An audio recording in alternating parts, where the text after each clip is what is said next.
Somnifère, le podcast. Resto, théâtre, café, musée, ciné, nous sommes enfin libres. Bonsoir à tous, nous sommes le jeudi 20 mai et Somnifère vous propose ce soir une séance de relaxation pour bien finir la semaine et se préparer à profiter d'un premier week-end sans restriction. Et juste après cela, l'histoire du fils d'un riche marchand qui a dilapidé toute sa fortune et décide de parcourir le monde pour raconter des histoires. C'est un conte d'Anderson intitulé Le coffre volant. Un bonne nuit tout spécial ce soir à Karine du Mans et Célia d'Issy-les-Moulineaux et merci d'avoir partagé Somnifère dans votre story Instagram. Plus d'infos en description de cet épisode. Je vous souhaite une excellente nuit, un excellent week-end et maintenant place à notre séance de relaxation. La séance de relaxation. Le week-end est bientôt là, les lieux de culture ont rouvert, les terrasses également. L'été approche, la vie semble retrouver un semblant de normalité, et ça nous donne déjà une bonne raison d'être heureux. Vous avez peut-être décidé d'aller au musée, au cinéma, au théâtre, au resto. Peut-être attendez-vous qu'il y ait moins de monde, mais la perspective de reprendre une vie normale est un vrai soulagement, et je vous propose qu'on en profite un maximum. Mettez complètement de côté votre quotidien, votre journée, fermez le livre de votre vie et préparez-vous à déconnecter. Prenez un moment pour tourner votre attention sur votre corps, de la tête aux pieds, en vous assurant que chacun de vos muscles est détendu.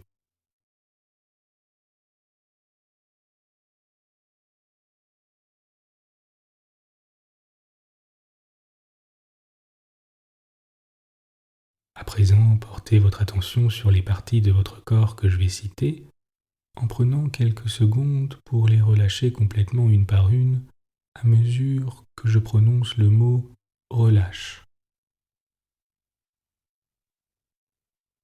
On commence par les orteils qui se relâchent.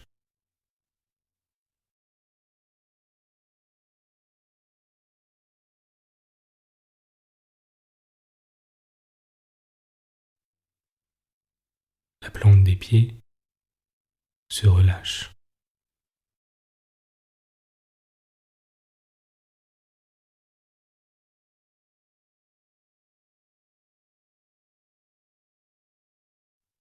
Les chevilles se relâchent.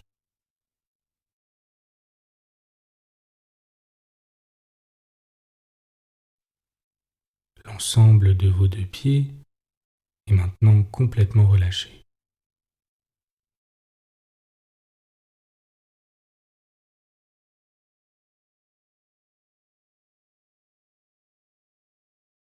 Vos mollets se relâchent.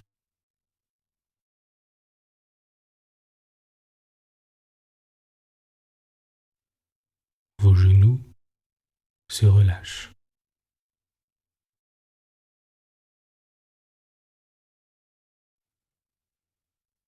Vos cuisses se relâchent.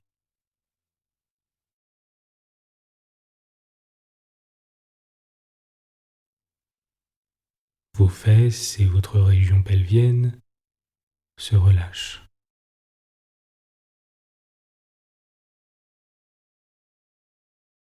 L'ensemble de vos deux jambes se relâche. Vos hanches se relâchent.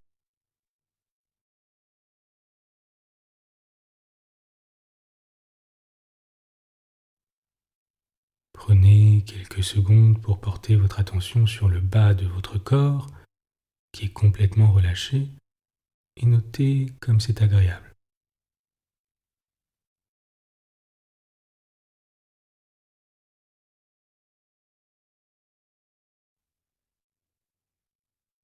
Prenez une grande inspiration et à l'expire, sentez toutes les émotions indésirables accumulées pendant la journée se libérer, vous laissant encore plus calme et détendu.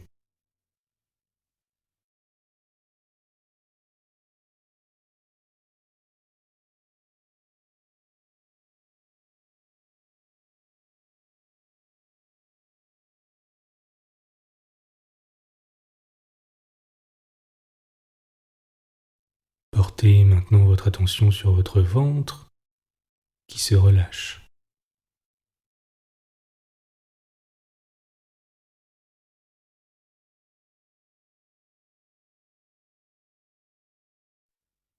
Votre poitrine se relâche.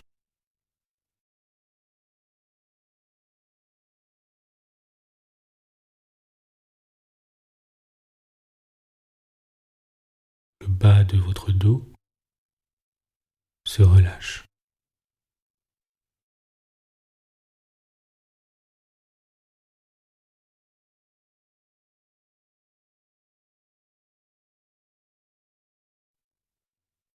La détente se propage maintenant dans l'ensemble de votre dos,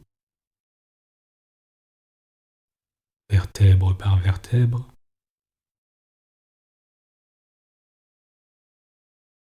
jusqu'à vos trapèzes qui se détendent également et qui se relâchent.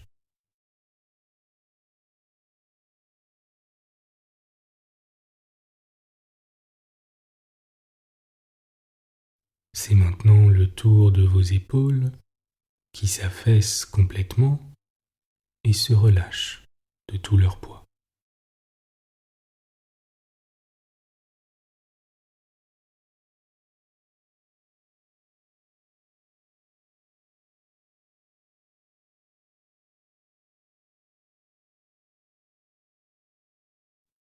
Votre nuque et votre cou se relâchent.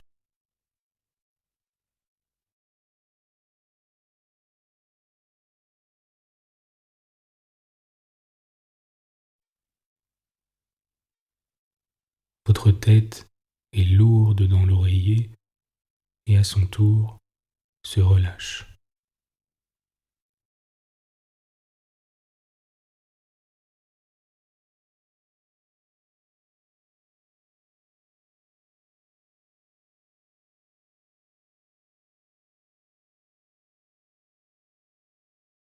L'espace entre vos deux sourcils se relâche.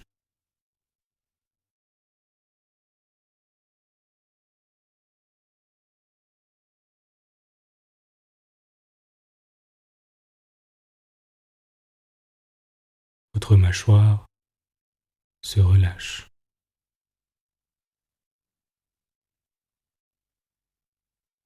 Vos paupières sont confortablement posées sur vos yeux, sans tension, et votre front se déplisse.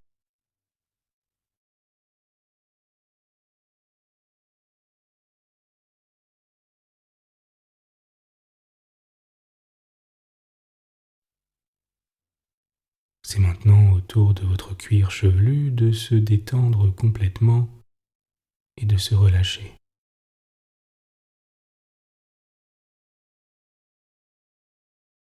Prenez une grande inspiration par le nez et expirez par la bouche, à votre rythme.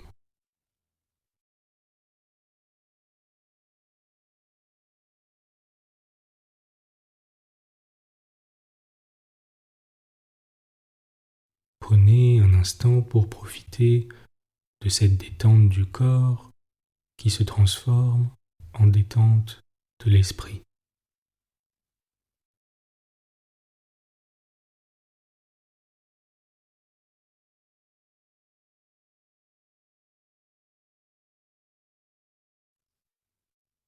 Notez le mouvement de votre poitrine qui monte à l'inspire et redescend à l'expire, comme c'est apaisant et réconfortant.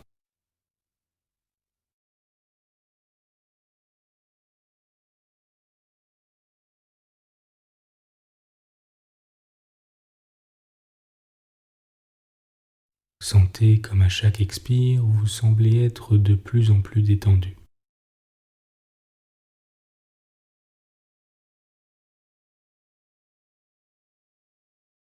Concentrez simplement votre attention sur votre respiration pendant quelques instants, sans être en attente de quoi que ce soit, en étant tout simplement présent, déconnecté du monde.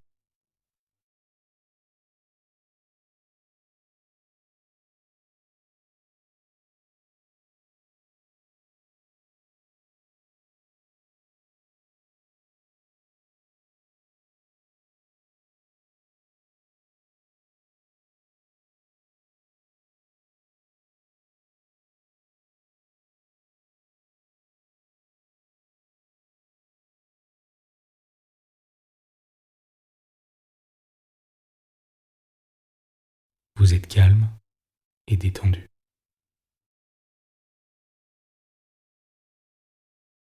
L'histoire du soir.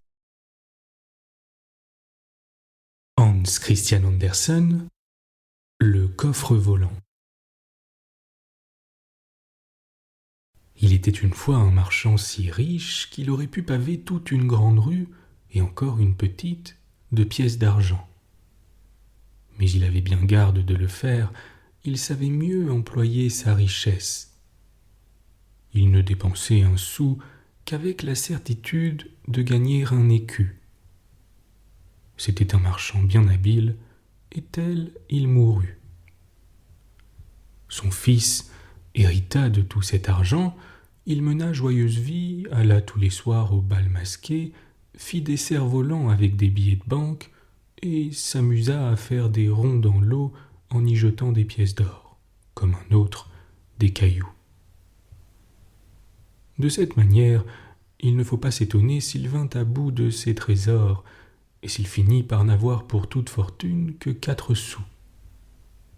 Pour garde-robe, qu'une paire de pantoufles et une vieille robe de chambre. Tous ses amis, ne pouvant plus se montrer dans la rue avec lui, l'abandonnèrent à la fois. Un d'eux néanmoins eut la bonté de lui envoyer un vieux coffre avec ces mots : « Fais ton paquet ». Certes, le conseil était bon, mais comme le pauvre garçon n'avait rien à emballer, il se mit lui-même dans le coffre. Ce coffre était bien bizarre. En pressant la serrure, il s'enlevait dans les airs comme un oiseau. Le fils du marchand, dès qu'il eut connaissance de cette propriété merveilleuse, s'envola par la cheminée vers les nuages et alla toujours devant lui. Le coffre craquait, il eut peur qu'il ne se brisât en deux et ne lui fit faire un saut terrible. Cependant, il arriva sain et sauf dans le pays des Turcs. Après avoir caché son équipage dans la forêt sous les feuilles sèches, il se rendit à la ville. En parcourant les rues, il rencontra une nourrice et un petit enfant.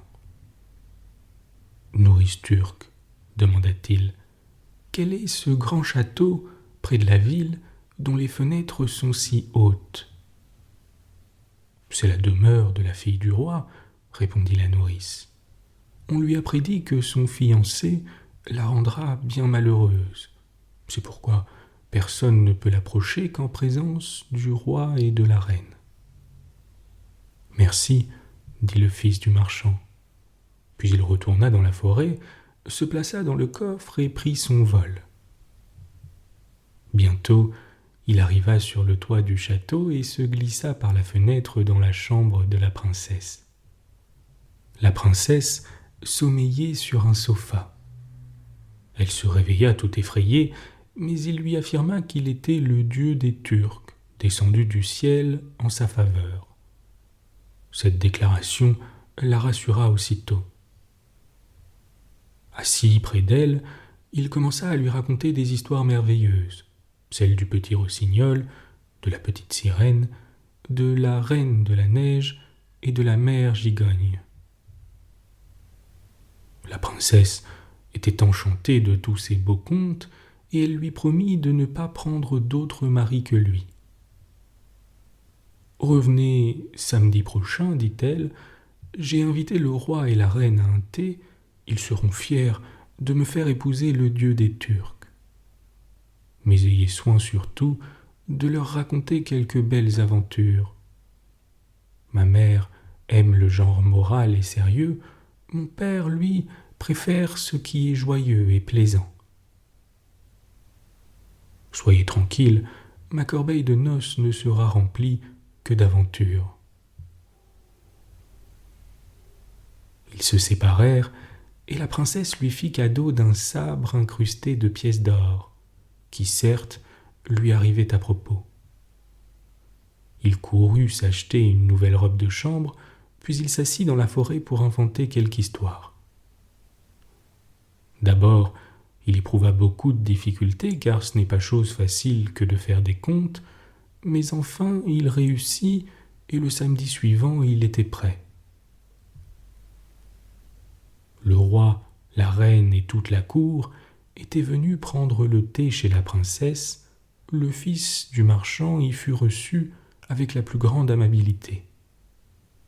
« Veuillez nous raconter quelque aventure, » dit la reine, « quelque chose de sensé et d'instructif. »« Ou quelque chose qui fasse rire, » ajouta le roi. « Avec plaisir, » répondit le jeune homme. Et il raconta ce que vous allez entendre. Il y avait un jour un paquet d'allumettes extrêmement fiers de leur haute naissance. Leur souche, c'est-à-dire le grand sapin dont chacune d'elles représentait un fragment, avait été jadis un des arbres les plus considérables de la forêt. Les allumettes étaient placées dans la cuisine entre un briquet et un vieux pot de fer à qui elles racontaient l'histoire de leur enfance. « Oui, disait-elle, lorsque nous étions une branche verte, nous étions heureuses comme au paradis.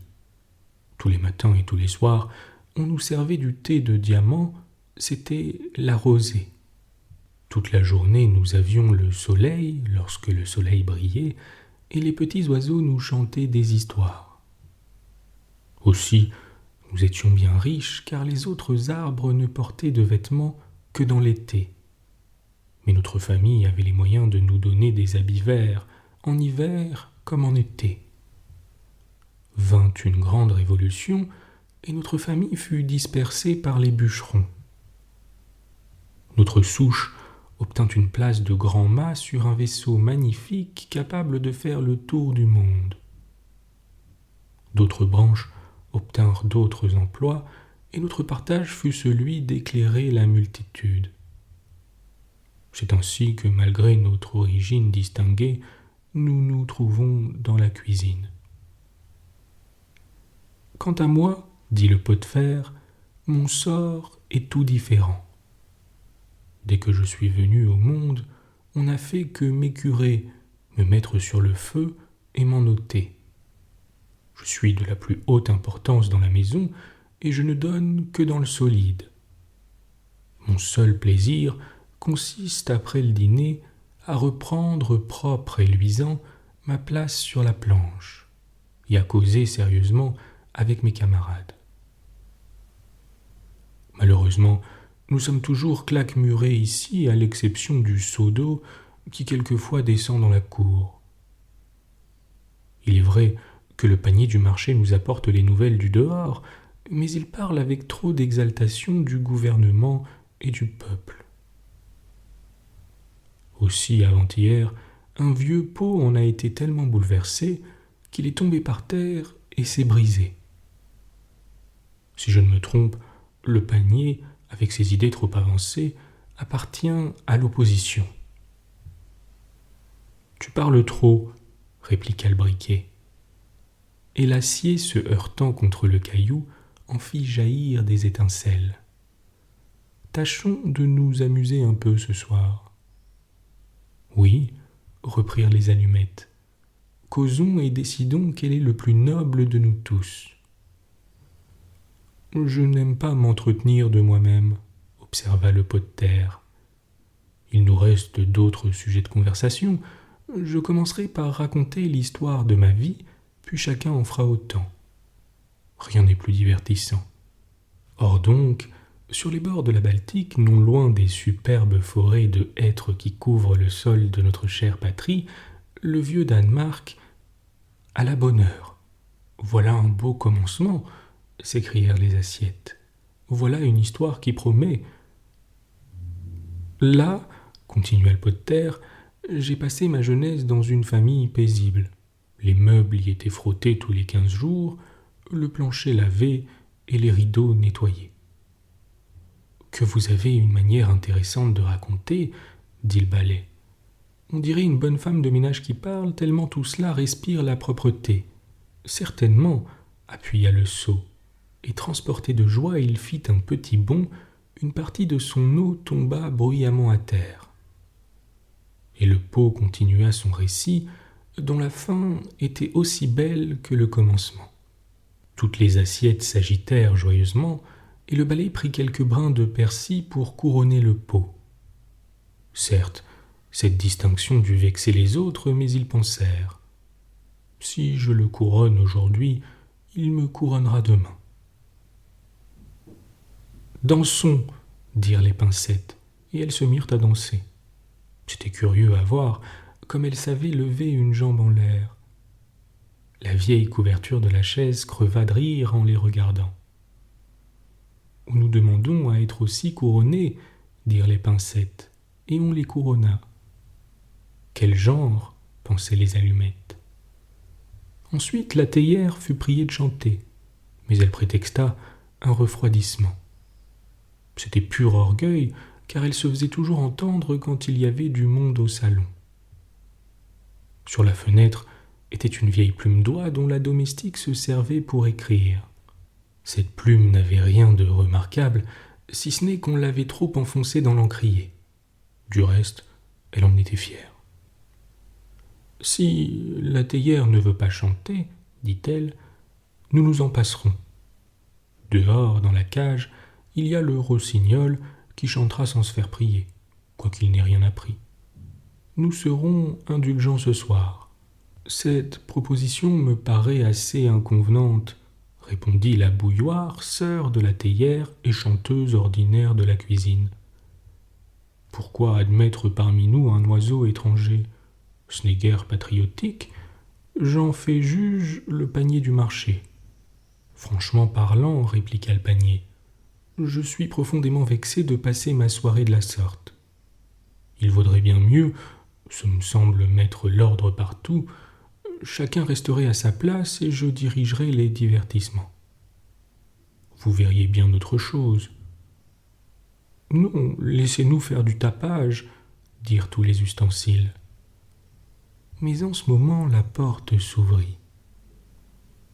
C'était la servante, personne ne bougea plus, personne ne souffla mot.